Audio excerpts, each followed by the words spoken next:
Hi everyone, I'm Sarah Hercod and I'm the Area Senko for the Early Years Strong Practice Hub in the Southwest.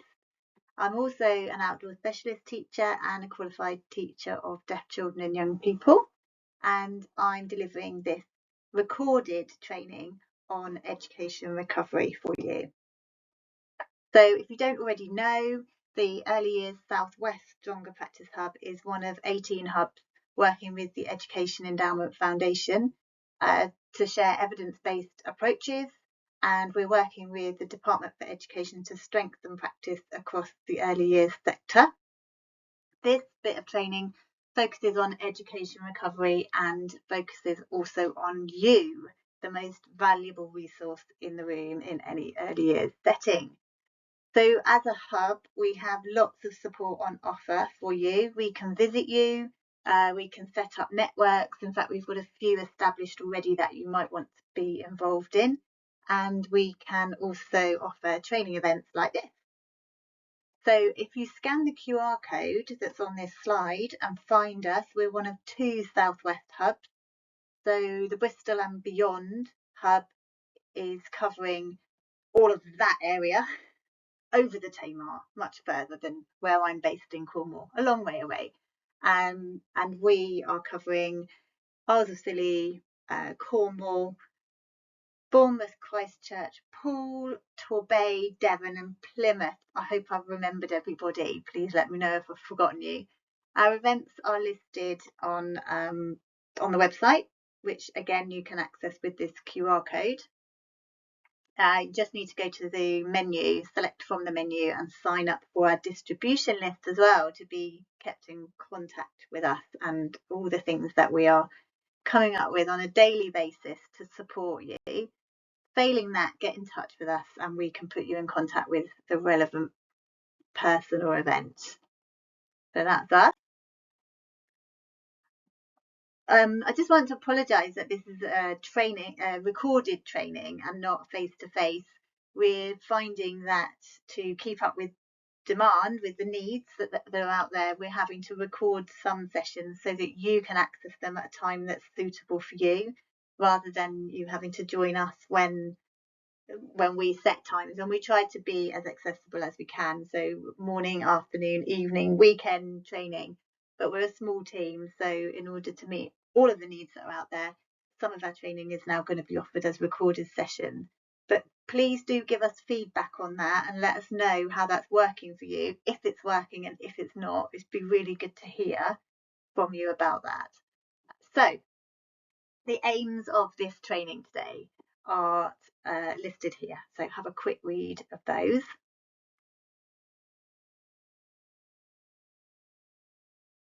And I'm going to spend quite a bit of time today talking to you about a project that Ofsted have been running called The Best Start in Life. It's a review of all the research that centres on the challenges that children in the early years are currently facing. And I wonder if you immediately something springs to mind that you could list 2 or 3 issues that you've noticed amongst your cohorts just over the last couple of years. Are children coming in with some common issues that you're relating to the pandemic or other factors that are influencing children's development at the moment?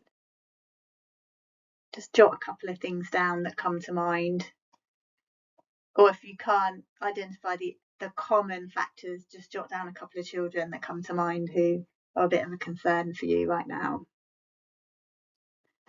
So what we're seeing when we go into settings is some common themes around toileting, independence, children's resilience, delays in speech and language and communication, listening and attention levels are delayed, social skills are behind where they could be for age appropriate development, and physical development is also there's a negative impact of particularly the pandemic on young children's physical development. So the Ofsted review is a 3-part series, and parts 1 and 2 have now been released and summarised, and we're going to explore these in this workshop. This will help you understand why we exist, why the Stronger Practice Hub is here, and why the Education Endowment Foundation and the Department for Education are working really hard with us to support you in your practice and your provision. So first of all, let's go back in time, okay, to 4 years ago, which for our current cohort of rising 4-year-olds, we could call point 0 on this graph here. And if we have a look at the periods of brain development, or sensitive periods in brain development, we can see that just at the point where their brain was ready to take off and take on all the new opportunities for growth from the world around them, the world around them got shut down. So look, between 0 and a year old, the children experienced 3 lockdowns: March, October, and then January in 2021.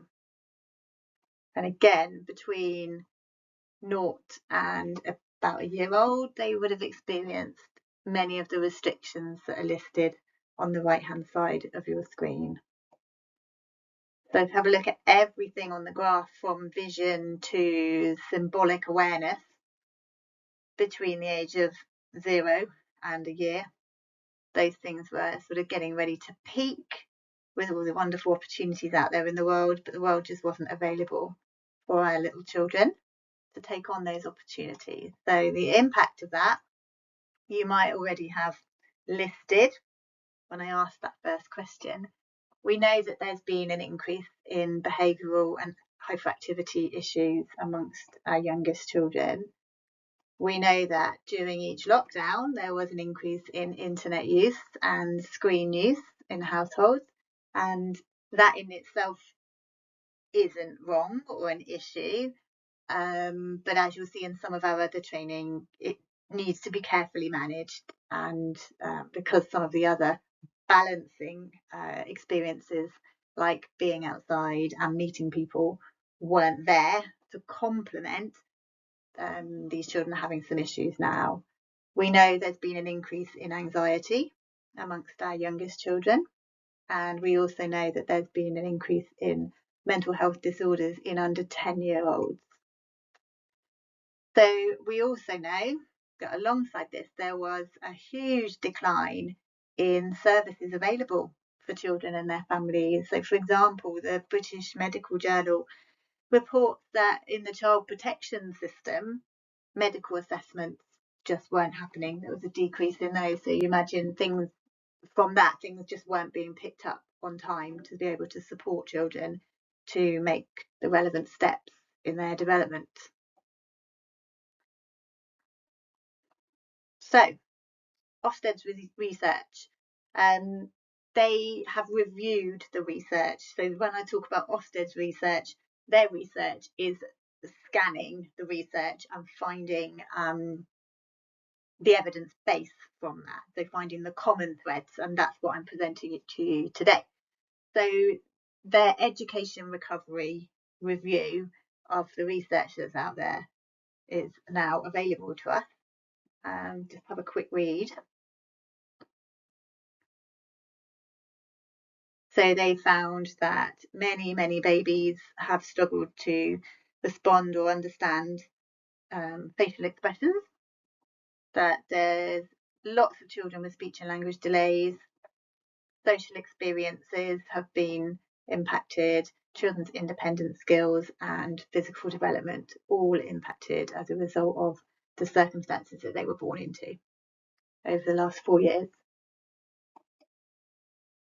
And part 2 of the review has recently, in the last few months, been released. This bit was really interesting for me because it looked at the prime areas, and that's what I really want to focus on today, because we all know as early years practitioners that the prime areas are critical, because we can't build on learning and development into the specific areas without the key skills being in place in the prime areas. And the prime areas are all about communication, emotions, and just general health and fitness, aren't they? And they provide a foundation or a launch pad for what comes next. Of course, we do have children who have specific educational needs and disabilities who would ordinarily find aspects of the prime areas challenging. And as a workforce, we know that we've got a responsibility in our ordinarily available provision, as well as our adapted provision, also known as the graduated approach. But education recovery is talking about the overwhelming number of children who should have made typical progress, but unfortunately haven't due to the pandemic and other factors in life currently. So the question I asked at the very beginning, those issues, those sort of common threads that you noticed in your settings lately, perhaps you could now hold a particular child in mind as we chat further through this training.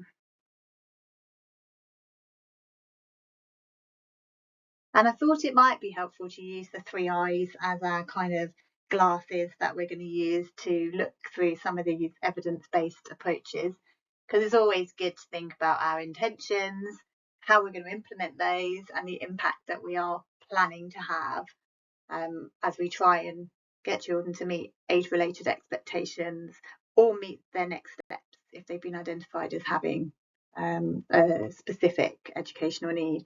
So let's have a dig into the prime areas and have a good look at what we could focus on and how we can support the education recovery of our youngest children. Did you know that Ofsted have a podcast? If you didn't, I'm going to send you a link to it in the resource pack that comes with this training. So once we have your feedback form, and please do tell us what you thought of this training, we really appreciate your feedback. Once we get that back from you, we'll release a resource pack, and I'll mention what's in there as we go through the training. So Ofsted are really keen at the moment to see what early years curriculum looks like, and it seems like quite a schooly type of word, and I want to underline that it really is not in early years. It doesn't mean that you've got to write something down or have huge folders on your shelf full of everything that your curriculum contains, because you're the curriculum. It's more about how you notice, respond to, meet the needs of, and challenge children's learning and development while they're with you. Personally, I'm a primary school teacher and I do really like planning. I like writing down what I'm going to do, but I've been in this job for over 25 years now and I rarely follow my own planning, which is why I'll always take up training opportunities like this, because I just want to be able to bring the best skills, knowledge and understanding that I have into every moment with the children. So let's have a look. Their key messages, Ofsted are saying from their review, are calling for us to create a sense of purpose behind our provision. If we don't already, I'm sure we all are doing that. And 2 Ofsted inspectors were interviewed in this podcast, which I'll send you. Lee Alston is the Deputy Director for Schools and Early Education for Ofsted, and he said some really interesting things. So he talked about, if you are a rising 4-year-old boy and you were summer born, you're more likely to experience challenges with communication and language. And our practice needs to be ready to address this, for example, in our interactions with boys, because often the less confident communicators get the least attention from us, and this needs to be noticed and changed by us. And it's hard sometimes to see where the gaps are in our practice. But once we know what to look out for, then we don't miss it, do we? So just think about your setting. Maybe think about the last bit of work that you did in your setting. Were all the children experiencing enough planned for and incidental in the moment interactions with you guys, you the adults, in order for them to learn what they need? So we know that some babies and young children will need more targeted time and attention than others. And Lee Alston made a really good point. He said it's really easy to talk to the chatty children because you get something back. But actually, we need to think about deliberate interactions with those children that have less development and skill in terms of their communication and language, because they are just as, maybe if not more, important. And Wendy Ratcliffe, the Principal Officer for Early Education in Ofsted, was also interviewed in this podcast. And it's a really chatty, easy to listen to conversation. And she said that we know that those high quality interactions are more likely to take place when adults notice what children know and can do, and adults respond accordingly. So I thought they were quite useful statements. So the Education Endowment Foundation are working really hard to signpost us to the best resources for early years. And they've created some really useful good practice videos in their evidence store. There'll be a link to that in your pack. EEF, the Education Endowment Foundation. Wait till I start talking about the DFE. I'm always tripping up over that one. The EEF say that there's a moderate evidence base for the approaches that you and I know about for communication and language, which I would say is fairly robust. That's a strong evidence base. So letters and sounds, okay, that's a really good place to start for early communication and language approaches. But there's all sorts out there. There's Nelly P, there's Early Talk Boost. You'll know far more than I do about these, but where you see these programs and approaches advertised, there's a lot of evidence behind them. And on the EEF evidence store, they've got practice videos, good practice videos, so you can have a look at some modelled examples that I think actually confirm a lot of what you're already doing, but they do also challenge us with some new ideas. So they're quite useful to go and have a look at. I'm just going to pause for a moment for you to read this slide because I appreciate there's quite a lot on here.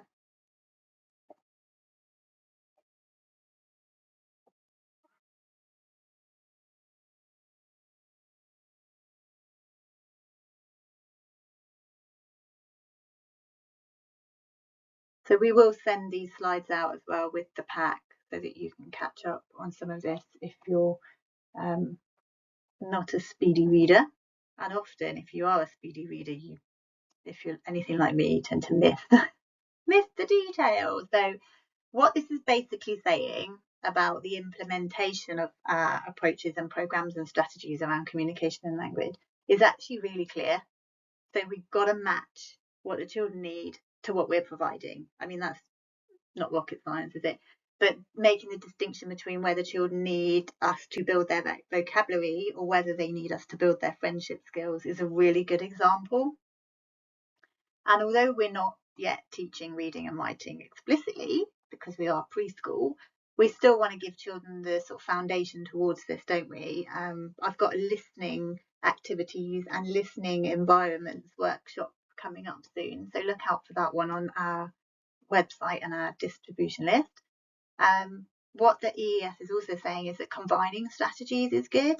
So forget what anyone tries to tell you about fidelity, as in sticking to one phonics scheme in schools. There's a lot of talk about we must just do this one scheme and not divert. It's just not true. If a child needs elements of one approach and elements of another, it's our job to create that package for them. Staff training is also highlighted here as a key strategy for implementation. So are you having regular staff meetings? If not, can we help with that at all as a hub? Is there anything we can do to support you to meet with and train your staff in a really impactful way? And it's important, if you are having regular staff meetings, to assess the impact of anything new that you're bringing in. That assess, plan, do, review cycle is a great thing to include in your staff meetings as well. So I actually call it the APDRRRR cycle because, yeah, you're reviewing, but that's reflecting, refining, revisiting, refreshing, rejigging. There's all sorts of layers to that cycle that go on to get the best match of child's need to your provision. So I hope that was helpful. That was what Ofsted say, what the Education Endowment Foundation say, and here's what we are currently offering as a hub. So we have Alice, a speech and language therapist, and you've also got myself, along with a ton of other partners that we can signpost you to. We've created some bespoke training from needs that you've told us are out there, and they're listed here. So if you see anything on there that interests you, look out for it on our emails and our events. If there's something you need that's not on here, let us know, because we can usually point you in the direction of somebody who is delivering support in that area, or we will create something. So moving on to PSED, here's our intentions. And these are all things that have been highlighted as so important for education recovery.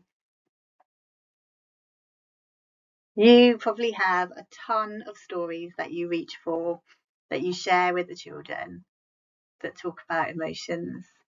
When I was childminding, Calm Down Boris was one that the children absolutely loved. Lots of you have got Colour Monster. Stories are the most evidence-based approach out there. So we've been thinking about all that lovely work that we do to support children when they're having big feelings. How we notice and how we respond is just so important. At Ham Drive Nursery School, where I've been working, we have on our lanyards around our neck, we've got emotions flashcards. See if I can grab them for you. So ours, we've got a red angry face, an amber face to say I'm okay, and a green happy face. Where is it? Here they are. It's a green happy face. And some children respond really well to this, where we sort of highlight in the moment of, oh no, I can see an angry face, something's wrong. And other children will come to us and sort of reach for a card just to tell us how they're feeling and point to it. Don't forget to introduce the names of other important emotions as well, though, because research has highlighted that for deaf children particularly, they miss opportunities to pick up on these vocabulary. So talking about frustration and disappointment and excitement is really helpful for our deaf children, because they'll miss the chances to pick that up just through incidental conversation that's going on around them. So in terms of key messages, in terms of our intentions around PSED, there's a real call to action behind what we do, whether that's ahead of time or in the moment. I'm very much an in the moment practitioner. So like I said before, I like to get as much training as I can to build on my skills all the time. And children just love to challenge us, don't they? So Lee Alston again says in the podcast that physical activity in the early years actually helps children to get better at regulating their emotions. And those are the children that have the better skills across primary schools, particularly in terms of regulating their emotions. And we know from longitudinal studies that the children who get more physical activity, who are better at regulating their emotions, then go on to perform better academically later on. So emotional regulation is a biggie. I'll just pause again for a moment for you to catch up with what's on this slide.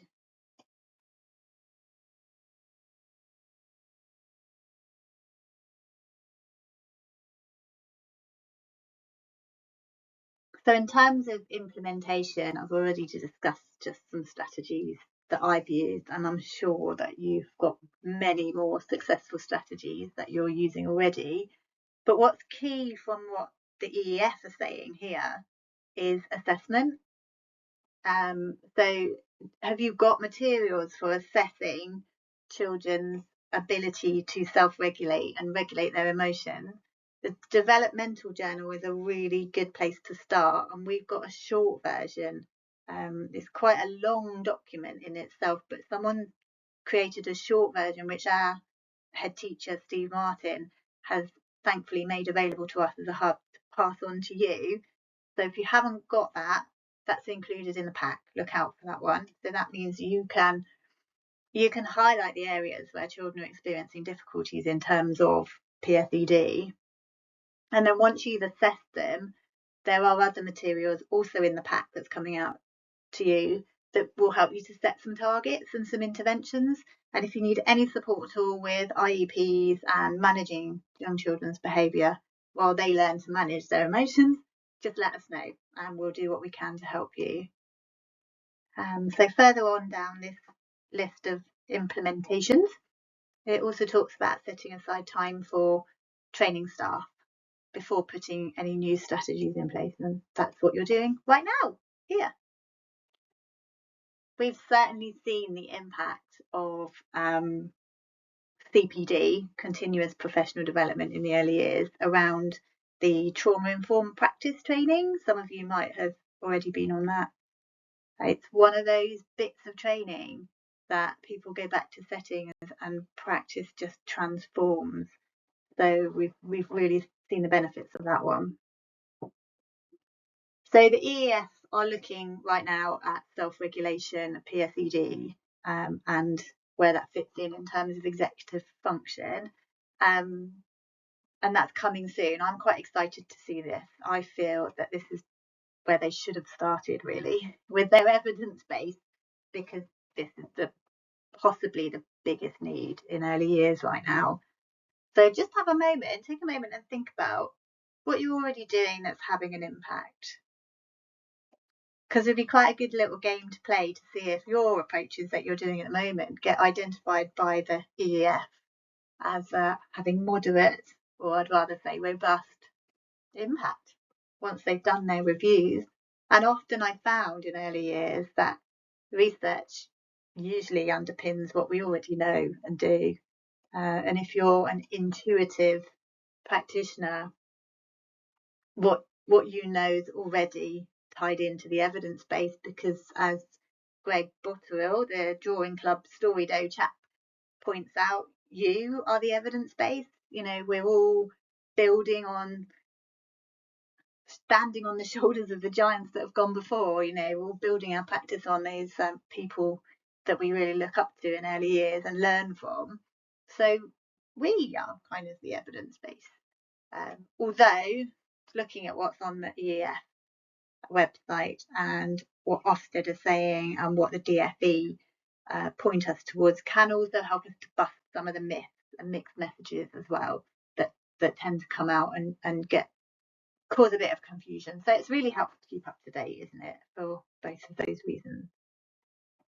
So as a hub, we are offering training around emotional regulation and also around autism and sensory needs. So again, look out for that coming up. Okay, so let's have a look at physical development and our intentions around that. So what Ofsted are saying is that we might want to consider our curriculum in terms of the small steps of progress that we're offering for children. And I find the development journal and the other target setting resources that are in the pack really useful.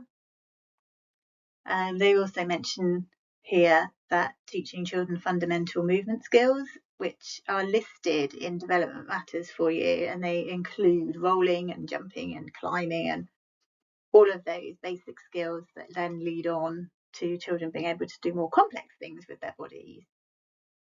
And Wendy Ratcliffe, the early education Ofsted inspector, says this in the podcast, that practitioners play such an important role in encouraging those less active children to move more, and by teaching movement skills such as balancing and jumping. So get out there and get your trainers on. When we think of 3.5-year-olds who are in settings now, this is what Wendy Ratcliffe says, there are children who were born at the beginning of those first lockdowns who missed out on some of that physical activity, which we know. So let's have a little look at implementation. If we want children to recover their education in the area of physical development, what do we need to do? I'm sorry if you can hear my dogs. I knew that was going to happen. I hope you can still hear me over the top of them rioting downstairs. So we can see here that self-regulation and physical activity are linked. How often do your children have the opportunity to go outside, and for how long? How comfortable are you with being outside? Can we help you with that? Let us know. Well, the information on this slide I didn't feel was too challenging for us as a sector.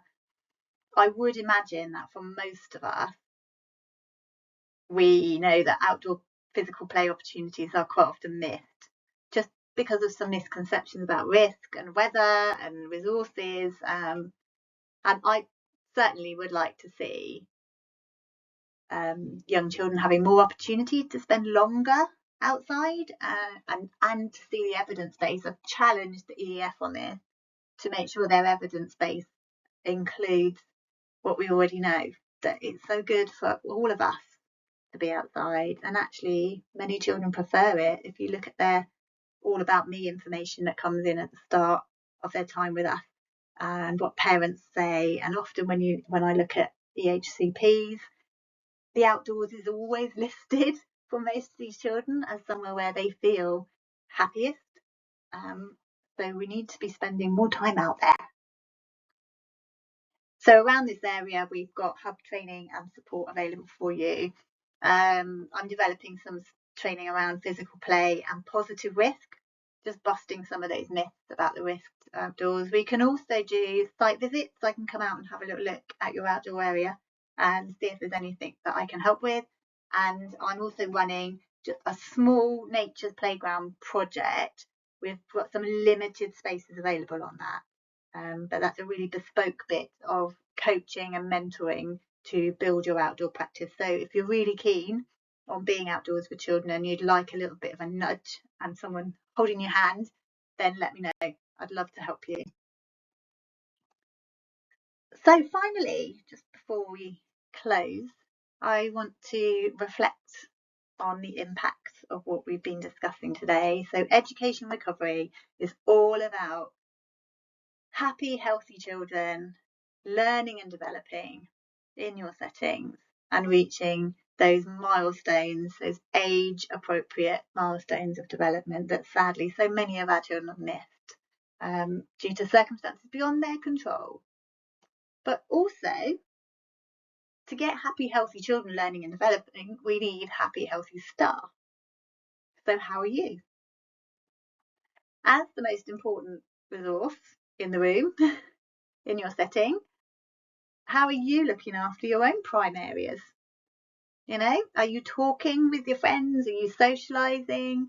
Are you getting enough exercise? Are you going outside? Do you get a chance to rest and regulate your emotions after another huge day of handling the big feelings and massive demands of small children?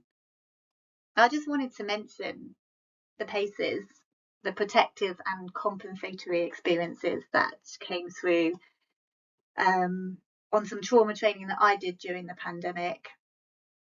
And these protective and compensatory experiences, I'm going to refer to them as PACEs because I'm just going to trip up over the words. They can increase our resilience and protect us against risk of mental and physical ill health.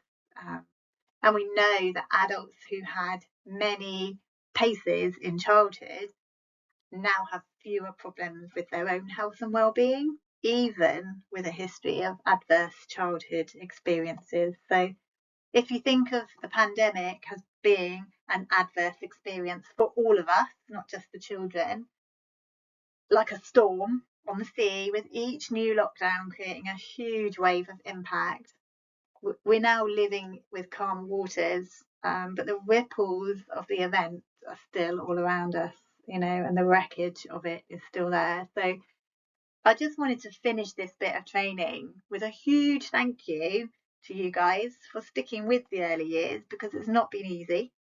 And it's important to not only understand that these protective factors are crucial for the children that we work with, but also for ourselves and our families too. So yeah, remember this slide, and I hope it helps you going forwards. And finally, this is the QR code to go to that feedback form. to unlock the resource pack and get it sent out to you. Do let us know how we did with this bit of training. If you don't have your mobile handy or you don't know how to access this QR code, I'll quickly explain it now if you want to grab your mobile and have a go. But if you really struggle, then just drop us an email and we'll send you the link and the resource pack out to you by email. So the way you do it is you grab your phone and you put your phone onto camera mode and you hover your phone over the QR code, and then you'll see a link will come up in yellow. You click that and that will take you to the feedback form. So hopefully that will be nice and straightforward for you. Thank you so much for joining us for this training, and I hope to see you in person on something very soon. Bye.